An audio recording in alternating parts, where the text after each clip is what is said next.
Hello, everybody. Welcome back to Puck on the Parkway. It is always sunny at the Prudential Center. That is what's up. Sonny Mehta, Wyckoff, New Jersey. Well, I think technically Totowa, New Jersey native, Bergen They County native. they're Sonny playing Mehta, Wyckoff. They're playing yeah, Wyckoff. So former Florida Panthers executive, former Devils executive, is the man in charge. No president of hockey operations.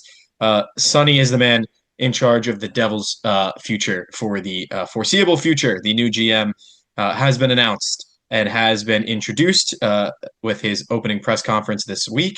I'm James Burley. He's Daniel Rebane. We are going to give our first reactions to what this means for the Devils. We're gonna pick out some quotes maybe we liked from his opening presser, and maybe give a little bit of a conjecture about some players that could be here to stay, could be on the move. Maybe the coach could be here to stay on the move. We'll dive into what Sonny Mehta's comments about Sheldon Keefe might mean.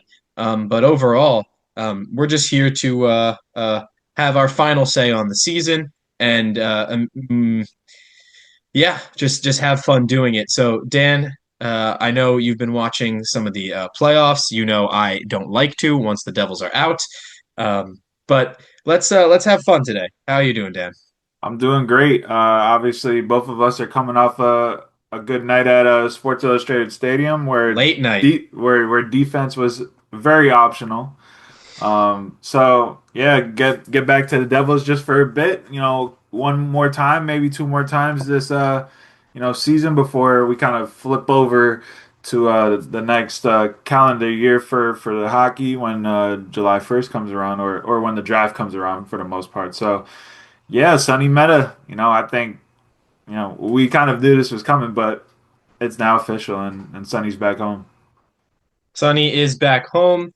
It was honestly like the search for a new GM. Once his name came up, it Mhm. felt like get that guy. It Yeah. felt like he was always going to be the target. And yeah, absolutely the fans pick, the critics pick, the analytical pick. If we're talking about Sonny Mehta, you can't talk about him without knowing where he stems his entry into the hockey world from. Grew up in the North Jersey area, grew up a Devils fan. I mean, he still is like a Devils fan. Like the way he spoke about it. We'll get to the quotes. But he was a fantastic jazz musician, Hmm. then a professional poker player. So he brings like that both artistic quality as well as the analytical, qualitative, quantitative quality, excuse me, to the table. The fact that Jack Hughes was hitting him up for poker tips is hilarious. Um, so it's a new age style now for the Devils. It's they're moneyballing their way potentially to a Stanley Cup, hopefully. And with the Florida Panthers, this is a guy who has been to three Stanley Cups and helped achieve two of them. So they're getting someone with a proven track record with the new age style of the way to do it. But those Panther teams. And again, we'll get into the quotes, but look didn't have a singular way of always winning games. Hmm. So I think if we pigeonhole ourselves into a discussion of, well, they're gonna try to find their way to being this team, I think that's the wrong way to look at it. But it's a new day, it's a new age, and a new sun rises over Newark, New Jersey. Dan, your initial reactions to Sonny Mehta. Um, I know we both kind of agree that he was the right hire, but can you give us a little insight as to why you think he might be the right hire?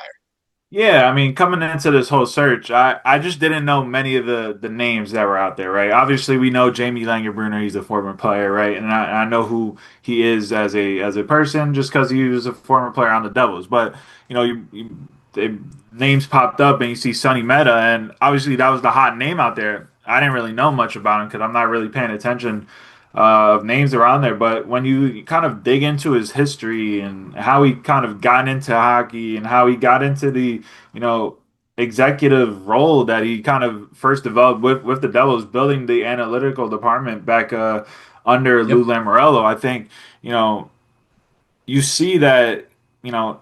it is a different way of how most people probably get their way into, hockey or just the front office kind of side of things in the hockey world. And for him to build his way up from a professional poker player, a Wall Street sales trader to hockey executive. I mean, that's three different roads right there, and he kind of brought it up where he was like, yeah, all three of these kind of things are similar in different ways, and I like his thinking about looking back on his poker days and how it could help him with kind of, looking at trades or different aspects of a GM's role, or like on the sales floor, and taking, some of those experiences and bringing them to his new role with the Devils. So it's interesting, kind of, how he came up into this role. Just, what I mean, he's only been an executive or in the hockey world since what, 2013. So, for him to make this kind of meteoric rise, and he also said like he knows why he's lumped into the analytical side of things, but he says he's just like, I feel like he doesn't want to be lumped into that, but he also takes a lot of the analytical side of things into what he wants to do, with kind of using his own brand and style of things that he's kind of learned under Lou Lamoriello, Ray Shero, and Bill Zito. So it's going to be very interesting and fun to see how he kind of attacks this roster and kind of builds a winning team and winning culture out of it. Yeah, 100%. I mean, the fact that he can, for even vouching for himself, can understand and appreciate why he's considered underneath the umbrella of the executive. I mean, he worked as a data scientist, Yeah. but he's someone who understands the sport beyond just the numbers.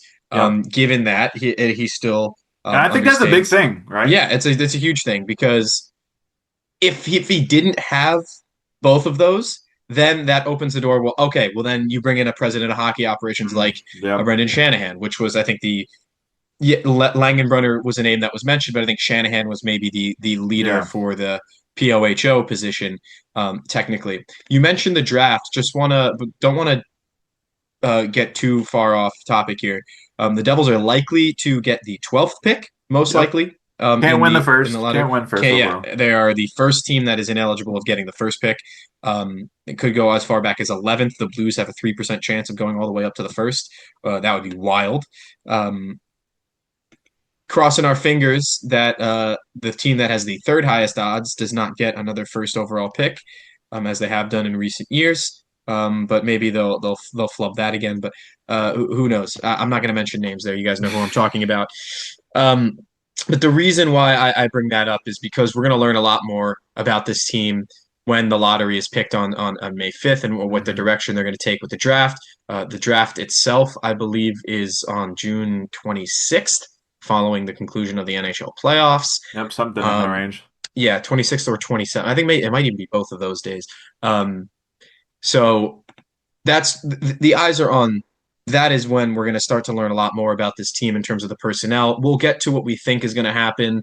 Obviously, Dougie Hamilton, politely declined to participate in exit interviews and has been present at all these events. He showed up to them and was a consummate professional, but he wants to trade. He's not going to be around here. Getting back to Sonny, became the vice president of hockey strategy and intelligence for the Florida Panthers in 2020 after stints with the Devils and Capitals. And since then, I mean, you can kind of look at that as a turning point. Um, and a lot of people have been likening the move to get Matthew Tkachuk for the Panthers with a potential move for the New Jersey Devils. We've heard tons of things about Nico Hischier potentially being an option to be traded, given that Yeah. he's got a deal coming or his contract coming up in a year. Yep. Um, we'll talk about that in a minute, but that sort of perception of Sonny Mehta as an analytical guy, I think, might sway him away from trading, who is an analytical darling in Nico Hischier. Hmm. But do you think that we're going to start to see maybe these bigger moves that, you know, yes, trading for Timo Meyer on paper is a big move. Trading for Tyler Toffoli and getting rid of Sharon Govich. Decent size move. You think that they're going to start making big splashes now with a new person at the helm, and then we can get into the weeds a little bit more about what those might look like. But is that something you anticipate now with this guy in charge? Yeah, I think I've kind of been thinking and talking about this for, since, we kind of thought that Fitzy was on the hot seat, right?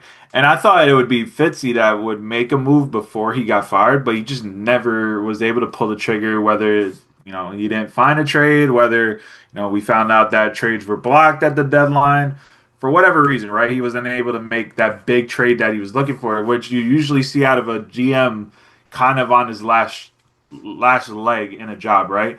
And I was always looking to the summer about whoever came in. I think that they would make a big move just because the core and the most of the team is here, right? They just need that finishing piece in the top six, or just like a couple more pieces in that bottom six, fourth line role. But when you look at this team, there's a very gaping hole in that top six where sure they might have found like a line mate for Jesper Bratt and Nico Hischier, but is Connor Brown the ultimate guy for that role, right? Maybe in the short term he is, but going long term, I mean, you kind of still need to fill that spot, right? And I think that's probably the number one goal of this offseason. Other than, we'll talk about it, but a Nico Hischier contract extension. I think that the number one goal is finding that top six guy that you can play with Jack Hughes for the next 5 years at minimum, right? So Sonny's got a lot on his plate. Obviously, he's been in those rooms where where they were able to pull off a Matthew Tkachuk trade where that was really the inflection point for Florida where they went all in, right? A balls to the wall type move where they're trading one of the best wingers in the NHL. I think that's a big difference in this type of situation. Best wingers in the NHL at that point in time, and a Huberto and a really good defenseman to Calgary for Matthew Tkachuk. So I think there's definitely options for a similar move. I just don't think Nico Hischier is going to be one of those pieces because when you look at who he is as a player and what he does, right? You really can't replace that unless you're getting another center back. And I don't think if you're trading Nico Hischier, you're getting a similar type of player back. So I think, Sonny coming in, knowing that, Jack Hughes does get injured, right? He does get injured and he does miss time. If you trade Nico Hischier, Cody Glass is your new number one center if Jack That's Hughes goes down. So it just doesn't make sense when you think about, getting rid of this piece to upgrade, a winger spot. It like the value just doesn't make sense there. So I yeah. think him coming in, I think that's going to be the number one thing he does right now. I think they're talking about that with his agent. Come July 1st, I think we're going to see an extension. What the money's going to be, I don't know, but I think Nico Hischier is going to be here for a long time. Just not because of his off-ice stuff, his captaincy, but just what he brings, positionally and value-wise to this team it's irreplaceable. So I think he's going to be here for a long time. That's what I was going to say. Now that we are talking about it, I thought maybe we might save this for later, but we're on the topic now. Yeah. You are absolutely right to say that if yes, you can get value for this. You can try to go about it the You're same way going to Florida you're did a it. win team. You're a win now team. Getting rid of Nico Hischier makes you a worse team. And down the line at the center position, who else is going to be able to pick up the slack that he does? Yeah. Like if you had another guy like him, then and he doesn't have to spend so much time on the penalty kill, for example, he'd have better numbers offensively too. So like Mhm. let's appreciate the player for who he is and understand the context of his output as well. Yep. You're absolutely right that it would be a risk to move on from him, and then Jack Hughes is injured, and then what you've got Cody Glass playing as the first line center, and then who's center number two? Is it Dawson Mercer Really? again? Like Yeah. where do you go from there? So it's a tricky situation if you go that route.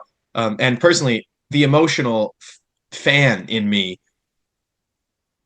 if the Devils win a Stanley Cup and the first person to lift it, and it's this group, isn't Nico Hischier, that's going to feel weird for me. Like, Yeah. obviously, if they win 24 games in the playoffs, or 16 games, not 16. 24, sorry. Oh, look If at this guy. yeah, they win extra series. No, if they win 16 games in the playoffs, I'll probably have gotten over it by then. Of But, course. you understand what I'm saying is that he's the heart. It's his team. Yes, Jack Hughes is the star, but He this is, is yeah, Nico Jack's Hischier's the team. face, but Nico is, He's the engine. he is that heart, He's right? the to quote PK Subban, the straw that stirs the drink. Hmm. So for me, that's a non-negotiable. But I'm not in charge. Sonny Mehta is, and let's start with some of the vision he has for the players and coaches before we get into some of the fun stuff. We didn't learn a whole lot from this press conference in that realm. Yeah, it's day 2 or 3 on the job for him when he makes all these remarks. So not expecting him to give away the game right away or to Hmm. even have all the answers yet. Um, but from what we are able to gather, it's somewhat clear that he's not tipping his hand yet. He mentioned he's going to have discussions with Sheldon Keefe throughout this offseason. Hmm. I think we've both agreed that yes, there could be value in searching for a new coach. It still feels like Sheldon Keefe at the time and even now is a good fit for what the Devils should try to be in terms of the Hmm. way that he's coached in Toronto, in terms of the teams that he's been able to create. It feels like a good match. A lot of the issues that the team had this year, hard to pin on the coach. But, having a new face, new voice in the room, new leader to look up to, all of those things can be positive.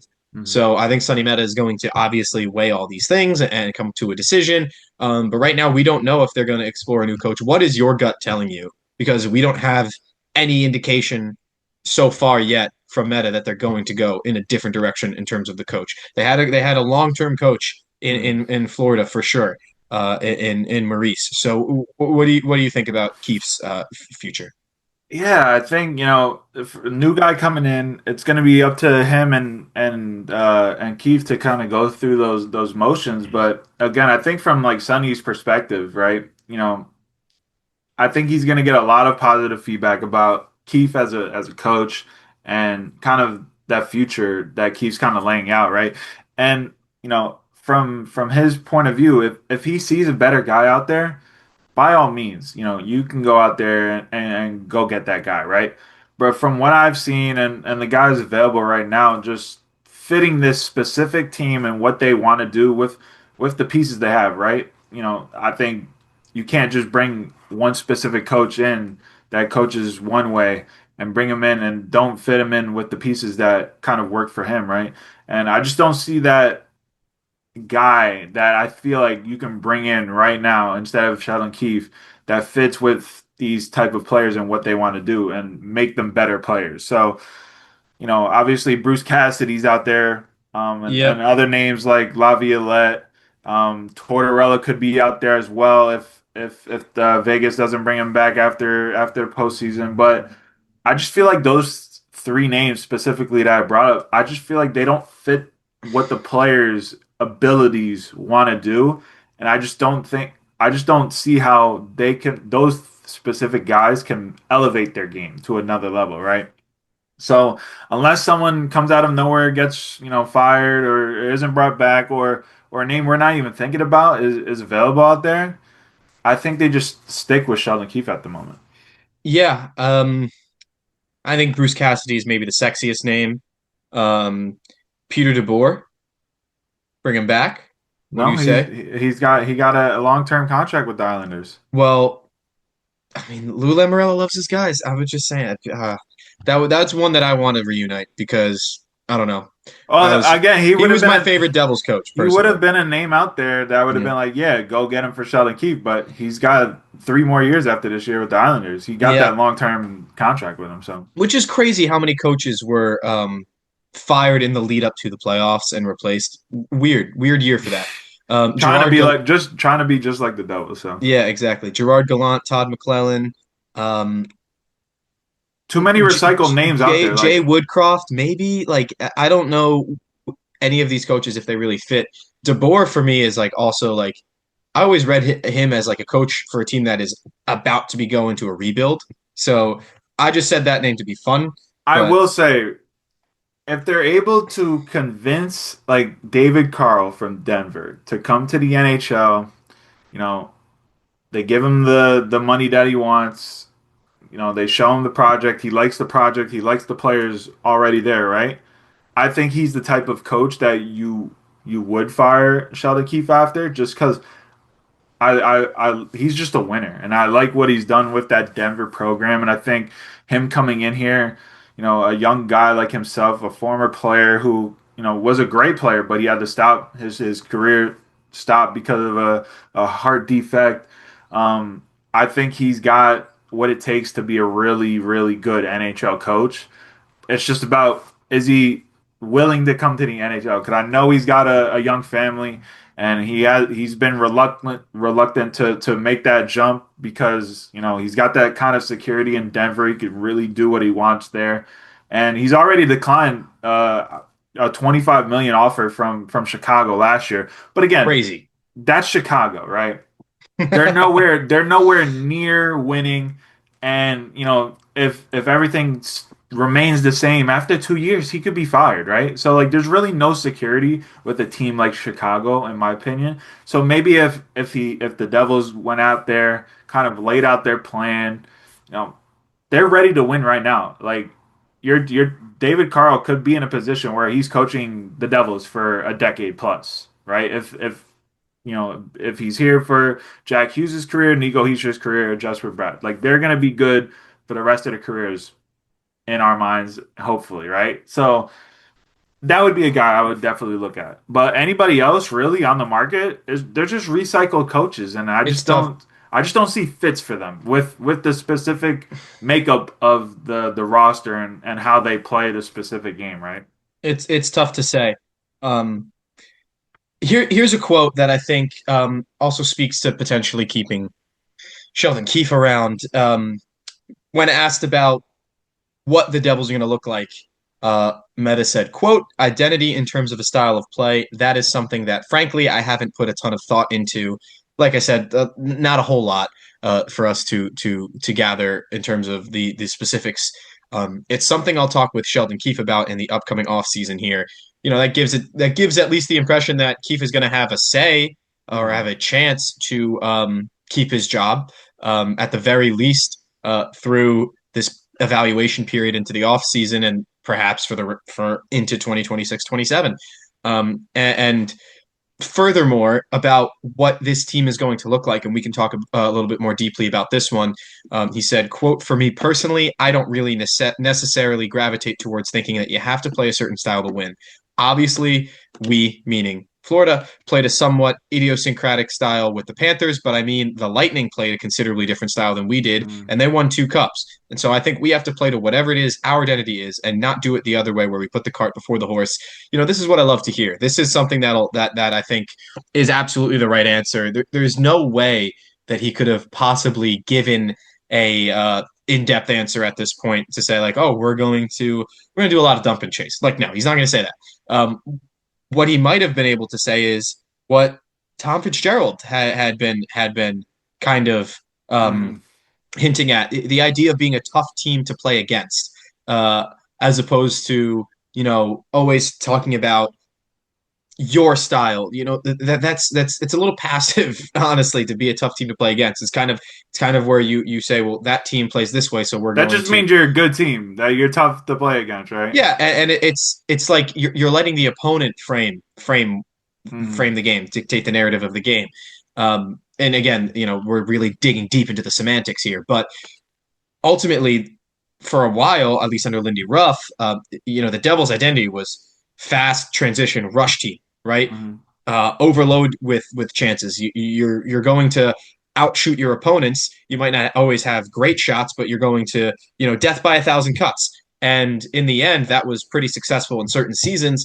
But overall, the Devils have not done anything but win a single playoff series with this core. So it's still got a ways to go. Yeah. Let's be clear about that. So I think for him to say that, it's not for me to answer right now. It's about identifying what core of players we have and what best way to put them into a position to succeed.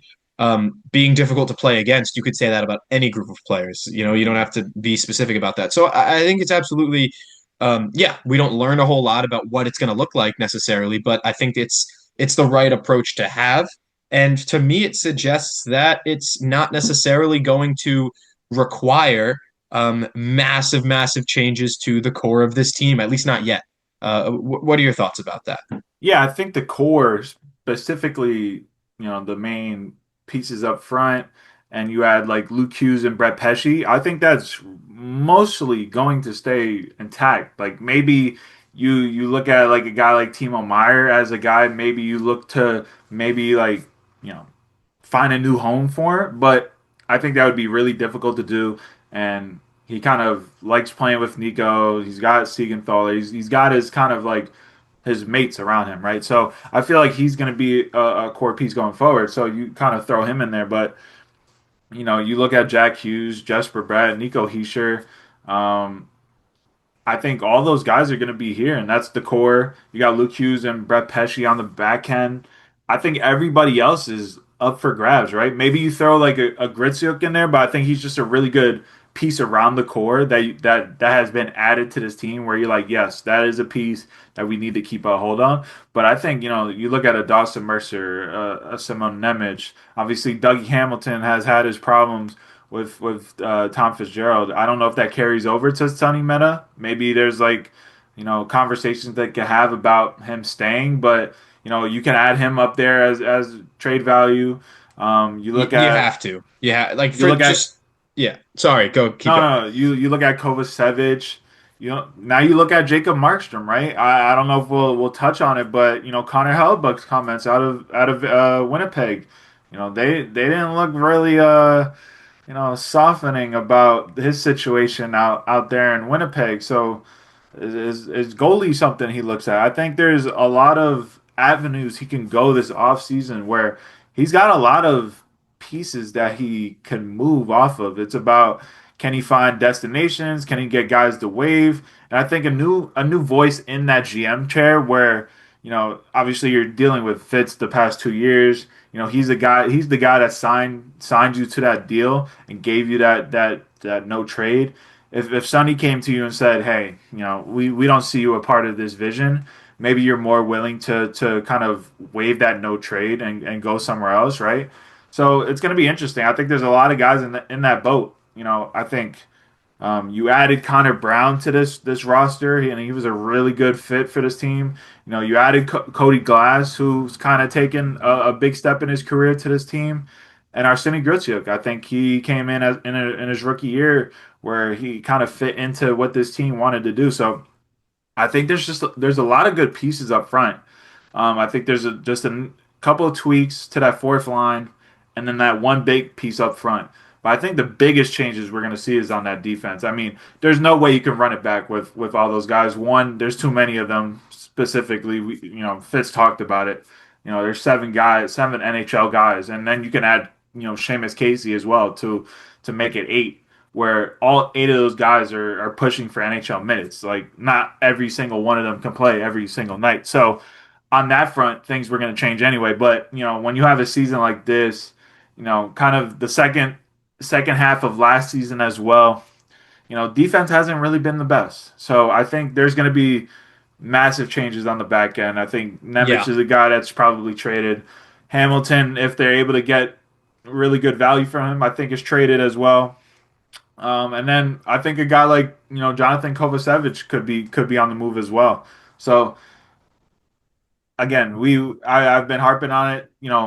Sonny's got a lot of work to do this offseason, but there are really a lot of avenues that he can kind of look at this roster and find ways to improve it based on how he's kind of operated in the past with the Panthers and kind of what Tom Fitzgerald has kind of left them. I would say there's a lot of flexibility. Even when you look at, even if you say that, yeah, they have a lot of no trades.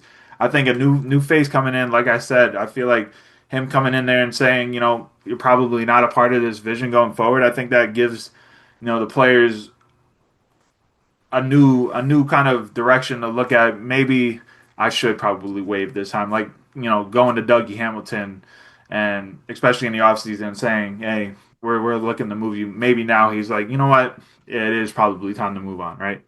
Yeah, I mean, just Dougie, love him. Feels like that one has to happen just for the roster flexibility at the very least. You open up that cap space, even if the value, like for me, even if the value on the other end isn't, as much as you think you should get. Well, I mean, last offseason, right? There apparently there was a an offer out there with San Jose for 2 second round picks. If you're able to get that, I'd do that again this year. But Yeah, I feel like you could probably get more. But like if that's your floor for a Dougie Hamilton trade, like 2 second round picks, either to use one this year and move the other one, or move both of them for pieces that you want to bring into to the main roster. I mean, that's just more capital that Sonny's gonna be able to use, and also the 9 million coming off the book. 100%. And that's why, because the blue line absolutely needs to be revamped. No, no, no question about it. That's why for me, Nemitz is like your value move if you Oh, if you need to do that. And he's gonna be the guy that they move to get that top six piece, yeah, like and no doubt.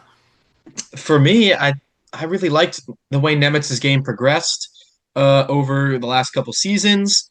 I do think that if they do hold on to him, he can be a huge part of this blue line for the future. They may have to open a spot on the blue line for someone's brother, particularly.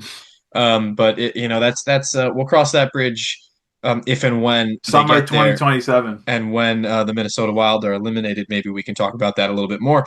But to talk more broadly about the core, here's another quote from Sonny Mehta: "Specific players and personnel, it's still day two for me, so that's something I'll think about, and that'll be part of the evaluation process in the offseason." Again, not tipping his hand here. For me, it reads that most of the core is going to be here. Jack, Nico, Bratt, and Timo Meyer obviously have no movement clauses. Luke Hughes for me is considered part of that core. He's going to be a mainstay on the blue line. Um, Nico Hischier specifically was mentioned throughout his remarks on the day, but it also like doesn't suggest that outside of those few guys that anybody else is necessarily safe. Like Mhm. the team was bad this year, or bad, mediocre, inconsistent.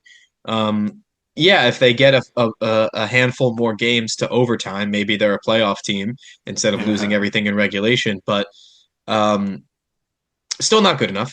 Don't Yeah. think they would have gotten by a Carolina in this playoffs. Would it be Absolutely Pittsburgh not. though? Pittsburgh, sure. Would it be Philly, the way Pittsburgh? Philly are playing, I actually don't know. I don't Well, know we about would have that. made it over Pittsburgh. I mean, we would have made it over Philly, and Over Philly, yeah. Well, yeah, maybe that's true. Um, but even like say we were a wild card, and we would be exactly where the Senators are right now, getting throttled by the Hurricanes. But um, that's neither here nor there. yeah. It is to say that the changes may not be as wholesale or as bold as what we have seen on teams that Sonny Mehta has had an imprint on in the past, but maybe expect some changes. That much I mean, that much Connor we can Brown say. said it. Connor Brown said it in his, end of media availability. He said that there are going to be changes. So, like, I think the roster expects it. I think that locker room knows that, they can't run this back, right? They need to get better. And, certain guys are just not going to be here, whether that's because of performance related or, they're being moved to upgrade in that specific position, like a Dawson Mercer. Dawson Mercer had a fine season, right? Wasn't the best, wasn't the worst, but if you're able to move him and include him in a deal for, a top six guy to play with Jack Hughes, I mean, no offense to him, but he's going to be included in that. So, um, again, there's going to be changes. They need changes. So, you know, I like where we're at, where we're positioned, and I think Sonny Mehta is going to have a fun summer on his hands. Yeah, let's peel it back a little bit and talk a little bit more about him, and his analytical background. Here's a quote about him talking about the way he sees the job and hockey and how analytics is part of that. Quote, to me, the reason that I ever cared about analytics, statistics, probability is because it helped me win. Uh, Data does undoubtedly give a huge advantage in hockey in terms of projecting future performance of players, but you Yeah. have to understand all those same things: the character, the locker room, the culture, the intangibles, all that stuff matters. Um, Again, we're not like getting a much of a deep dive or only a glimpse here into the type of executive that he is, but like we said earlier, this kind of does indicate that it's not going to be all about the numbers, and I don't expect him to drastically create upheaval in the locker room unless there is an issue in that locker room and requires that, which I'm not sure the Devils are there. So this feels more like a pragmatic approach to what is required. And here's a fun one about poker, just his poker background, because I think it's so interesting what this guy where this guy has done and where he's been and where he's going. I think most long-term poker players are in the business we call tight and aggressive, which means in some Mhm. ways you're more patient than other poker players in the sense that you don't play garbage cards, have the discipline and the patience to wait for your moment. When you have that moment, you're extremely aggressive. You have to have the guts to do what it takes when that moment is right to win the hand. And I'd say that's exactly how I view this. That screams Matthew Kachuk. That screams even the Brad Marchand trade. Yeah. That's right out of the playbook that we've seen with the Florida Panthers. I totally think that if the opportunity presents itself, the Devils could be part of one of those bombshell moves. Yeah. Right now, the seas haven't parted for that to happen. Yeah. Um, but should it get there, Sonny Mehta is not going to be afraid to push the chips in and go bold for it. So yeah, I think that's just that for me that quote says the most about his mindset as a general manager, more than any of these other quotes. Kind of kicking the can down the road and waiting Mhm. till things are more important. Even though here he's saying we're not going to dive in and do something crazy right away. We're gonna do our work first. But yeah, this is exactly the type of mentality we've expected to understand about Sonny Mehta. Yeah, and I think that first quote that you read in this last two of them kind of points what you were saying that, him being that hockey guy is a very much added bonus to him using analytics, right? He's just not going straight off numbers. He's got that experience of being in locker rooms, growing up playing high school hockey. Um, but he's also got the analytical side kind of, helping him out and determining specific, decisions that need to be made or he wants to make, right? So he's gonna have that feel, and if he feels something's up, he'll go to the numbers and to see if he's correct and seeing what that type of move he wants to make. And if the numbers say that he's right with that gut feeling of knowing and being in those rooms, kind of growing up in the game and being in these winning cultures down in Florida, I think like you said, he's gonna be able to use every part of what he's learned along the way. And I love that quote about waiting is not they're not gonna go out and search for it, right? Because that's how you kind of how people kind of try to exploit you, right? If you're going out there kind of initiating things, right? So I think if something comes up where let's just say, right, you know, like an Austin Matthews just magically becomes available, that's the type of guy I can see him be like, you know what? There we go. All chips in, right? Right there. Because that's a guy you do it for, right? A Brady Kachuk this summer. Boom. There's the type of guy you go after. Maybe a Jordan Kyrie's in that situation where he actually does become available. They're not just saying, "Hey, yeah, he might be available in St. Louis," right? I think those if any type of those type of names in that category, obviously Matthews is in a whole different category than a Brady Kachuk and Jordan Kyrie, but if ever one of those names come up where you know they're available, I think the Devils are going to be all over that, and that's why I feel like a name or two is going to become available this summer just because of all the noise out there. And I'm not just specifically saying anybody from the Canadian teams. I just feel like there's just going to be a lot of names becoming available this summer, and if one kind of fits what Sonny's looking for, I think he's gonna go all in on them and pull off a move. So um, again, what is that? 2 months out from the draft. We're only a couple of weeks away from the lottery.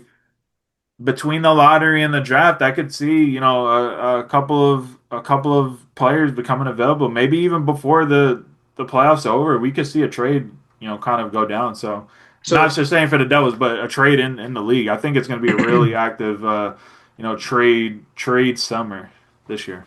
so that was my next question for you, Dan. Do we see any of these players become available before the draft? And do we see the wheels start to go in motion for any of these players?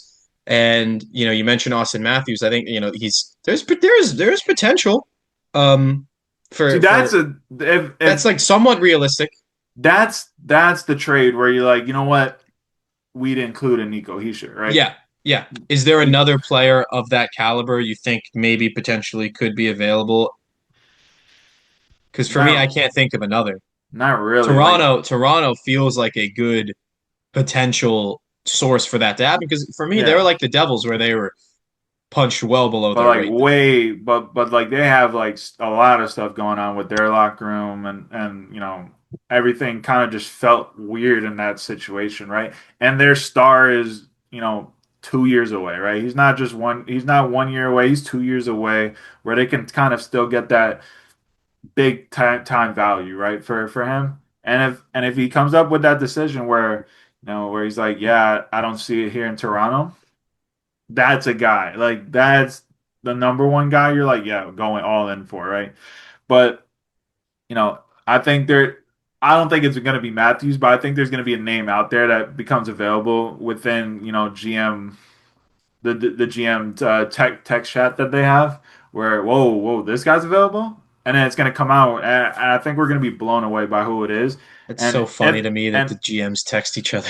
and if the Devils are in on that and make that deal, I just wouldn't be shocked. But I think one of those guys is going to be traded, and I think it's going to happen around the Stanley Cup Finals. I think in and around that, I think big news is going to drop that there's a massive blockbuster trade going on. Okay, I mean that answers that question. Um, whether or But not we're I don't think it's going to be Matthews. I think it's going to be okay. I think it's going to be a different name that we just haven't talked about or even thought about becoming available. I'm trying to think who maybe a first round elimination, maybe like someone with Pittsburgh, maybe. I think Yeah, Crosby. Crosby's getting traded now. I don't know. If Edmonton or Vegas get eliminated early, I could see something shaking up with the core there. I'm not talking McDavid or Draisaitl. Yeah, Don't McDavid. Yeah, don't get McDavid traded to the fucking McDavid traded for Rangers. Nico Hischier. Yeah, get No, it. Yeah. no, he traded to the Rangers if you ask Stop. Don't them. even say it. Knock on wood right now. Don't even say that.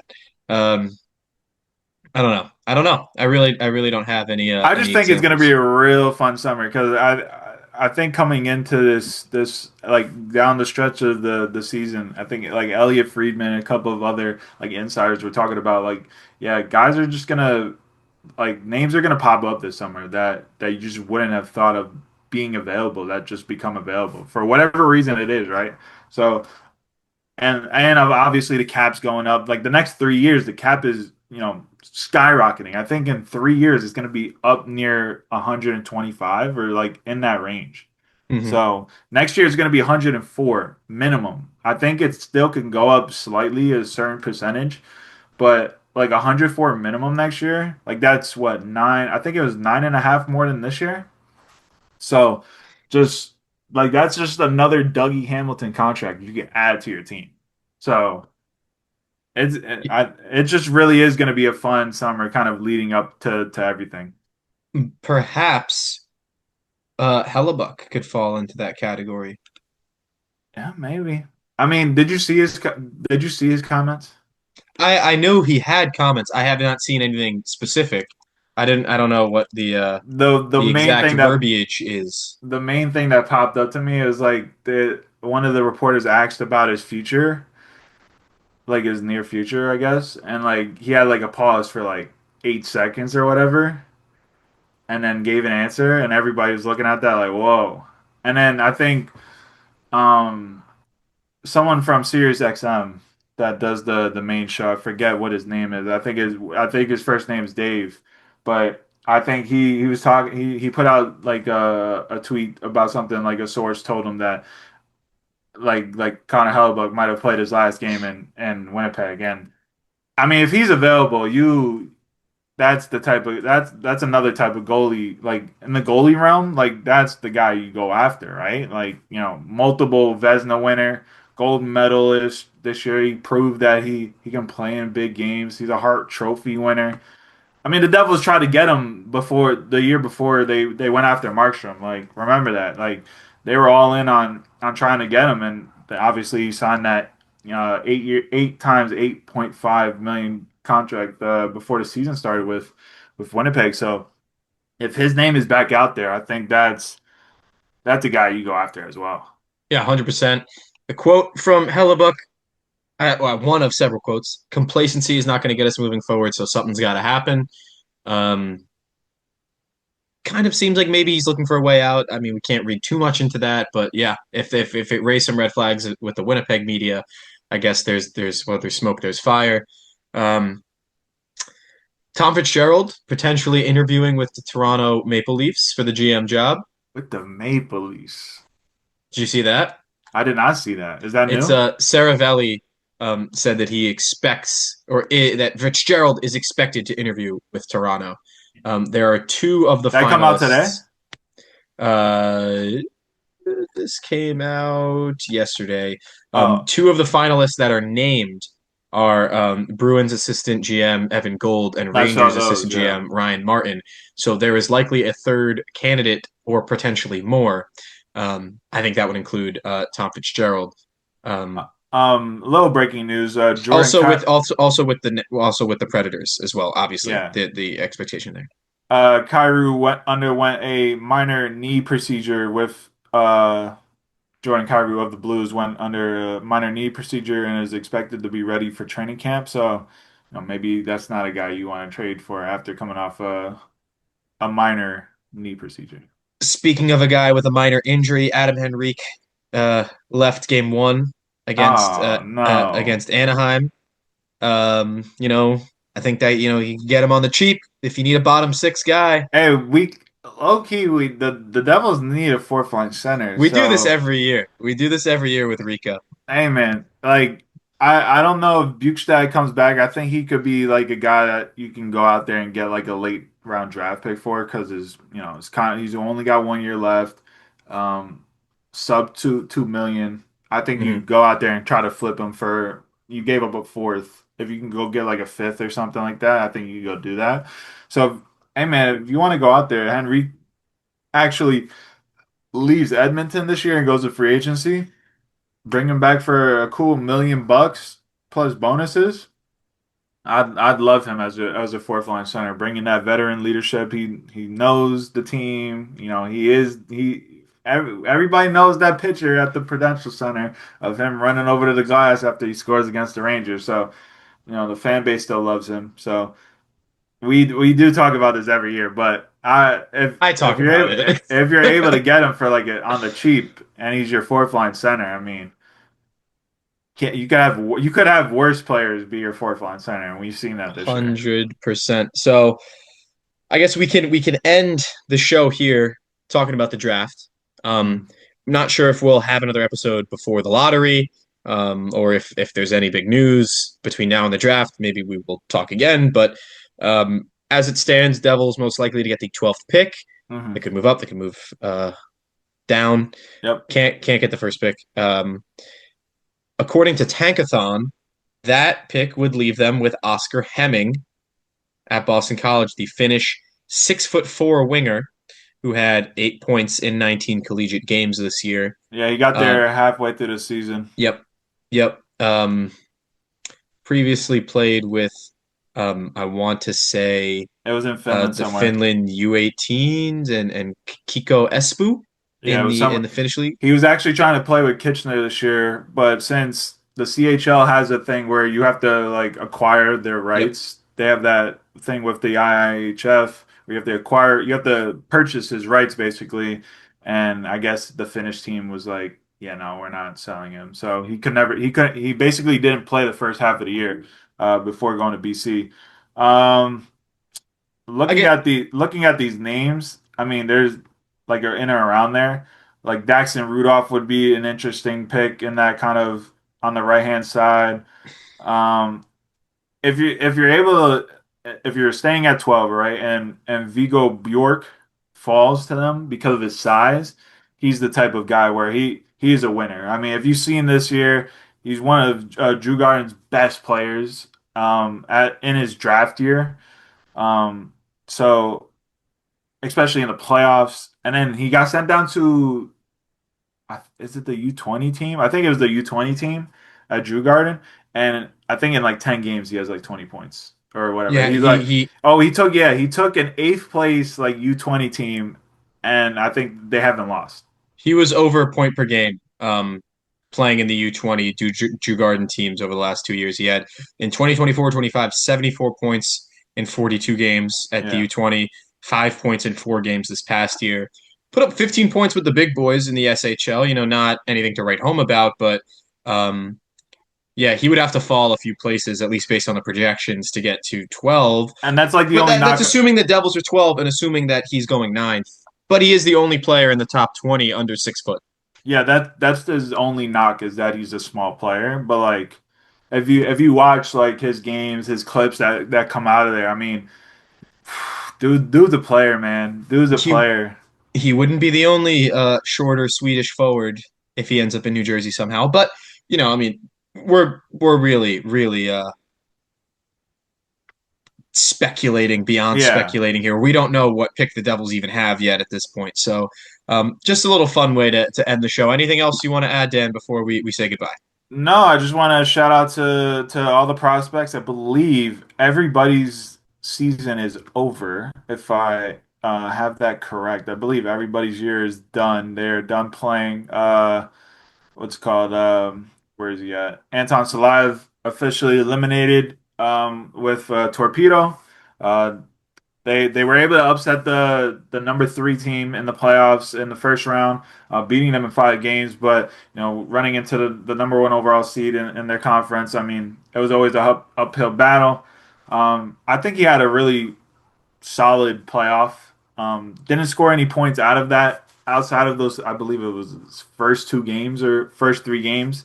But that first series, man, I think it showed you the type of player he could be because once they got into those games and those overtime games, his minutes were increasing every game until the second round, and then they went back down again. And it's just I'm always gonna stand on if they were able to keep their coach that gave him his chance as a 16-year-old when they brought him in. Um, if he was there this year, it would have been just a completely different story. I think he would have been one of their best players on their team. But when you're an 18, what is he 19 now? When you're just still a teenager and you have a new coach coming in, he's always gonna lean on the veterans, and it just is what it is, right? He just had a down year, and it is what it is. But I think he still has that ceiling and potential of being a really, really good player. Because even with his down offensive season, I mean, I thought he had a really good defensive season, right? He's still 6'7". He throws his body around. He's blocking shots. I mean, he's fighting guys. I mean, he's fighting guys with his gloves on. I mean, that was my favorite clip that came out of the playoffs, or it might have just been right before the playoffs. But he's just beating the brakes off this dude, and he has both his gloves on. And the guy that he was fighting was like 6'5", and he made him look like he was like 6'1". He made him look so small in comparison to him. So you bring him in with his above average skating for a guy that's 6'7" and like his stature. I mean, he has all the tools, right? And if he's able to come in this off season, this summer, and kind of fight for a role this year, and I didn't even mention him in the names that we were talking about of the defensive core. Like they could have 9 guys on this roster currently that are NHL caliber players next year. So again, it's either you're trading guys away to open a spot for him, or he's just beating guys out of camp to earn a spot. But I think he has all the tools to play next to a guy like a Luke Hughes, like in the future. Like that could be Luke Hughes's partner for the next 5 years, right? I think he's got, you know, his breakout pass I think is there. He's gotta improve his carrying the puck out of his own zone, but I think his initial pass, his skating, his playing the defensive zone, his size, his compete level, I think is all there to be a top four defenseman in the future. And I think next to a guy like Luke Hughes, where it will allow Luke to even unlock his game even more going forward, knowing that he has a guy like Salayev back playing defense behind him with just the range, of his stick. Like it's so massive, especially now he's playing on bigger ice over there. Just imagine just Mhm. shrinking that even more now. Like there's not going to be a lot of space when he's on the ice. So um, I'm hoping they're able to get him over as soon as possible. That would be like one of the first order of businesses that Sonny Mehta kind of has these next couple of days is getting a contract signed with him and kind of getting that visa process started right now. So he's over here by the end of the summer and ready for training camp. And I know they're probably going to try to get him over for a prospect camp. I would get him over as soon as possible, man. We know how these visa games work with the Red Bulls, right? Stop. Don't So even. like it Is it a takes. New Jersey thing? Is it just harder in New Jersey? I think it's just a Red Bull thing. I think they take forever to get visas. So I think especially with a guy from Russia, just start the process as early as possible and get him over here whenever you can. Because I think he really does. I think his ceiling is really high, despite his offense maybe just being like limited to like 25, 30 points a season. I think his defensive game is gonna, overlook his deficiencies maybe on the offensive side. Well, that brings us about to the end. Because you're wearing a Giants shirt, I asked you before we got on, who are the Giants drafting, and how do you think they're going to do this year? Yeah, it's I with the Giants, I think there are so many different ways they can go with these two top 10 picks. But if I'm making a prediction right now, I think they go Caleb Downs at 5, safety from Ohio State. Boo. But he'll be a Giant now, so yay. So I think, you're able to get one of your defensive stalwarts down the middle of the field and a Caleb Downs who, has been a starter. He started as a freshman at Alabama, started the last 2 years at Ohio State. He's got the pedigree. I think he comes in as an instant starter. And then at 10, I think if Jordan Tyson's still there, man, and his noise is just noise, and he's able to get to the Giants at 10, I think they go Jordan Tyson because for me, number one wideout in the draft, I think he just has all the tools, all the traits. He has that kind of alpha dog type of mentality, and despite his injuries that he's had these past couple of years. I think his ceiling is uber through the roof. I think he could be a really really great player across the field from Malik Neighbors, who's coming back from his ACL injury, and you just don't know what type of player he's going to be after his injury. So I feel like taking that swing and going swing for a home run in Jordan Tyson and assuming that he's going to be healthy, I think you're able to run Malik Neighbors and Jordan Tyson for the next 5 to 8 years in New York with Jackson Dart at quarterback. Watch out. The Giants might be back under John Harbaugh. I said for record, I think they're going to be dramatically or drastically better this season. Playoffs, I think they're going to be pushing for a spot. I don't necessarily think they'll get in, but they're going to be right there, right? I think they're going to be when you see that in the hunt type of graphic. Finally, they're going to be in that at the top. I think they end the season at 9-8, 10-7 around there. But how That could about be the good Jets? enough. How about the Jets, man? How about the Jets? What are we doing? What are we doing? I was talking about Makai Lemon with the 16th pick. Okay. That excites me. I don't know. I'm not even talking. I only talk about skill positions. All right. I actually really like Makai I Lemon. like Makai Lemon. I watched the game. I think it was against Illinois, If they go for a and quarterback, man, I don't think that's the right call. Next year, go for a quarterback. Take Gino. Give Gino the stopgap year. He's back. He's back and better than ever. Gino's gonna do it. Yeah, I think you guys go. I think you go Arvel reset too.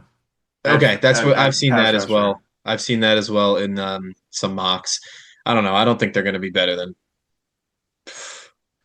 No, your six coach is wins. your coach is gonna get fired this year. So Well, Rex Ryan's coming back. Yeah, no, Aaron. We'll see. We'll see how long Aaron Glenn lasts. But um, yeah, NFL draft tonight or yesterday, depending on when this comes out. But Dan, thank you very much. of course, man.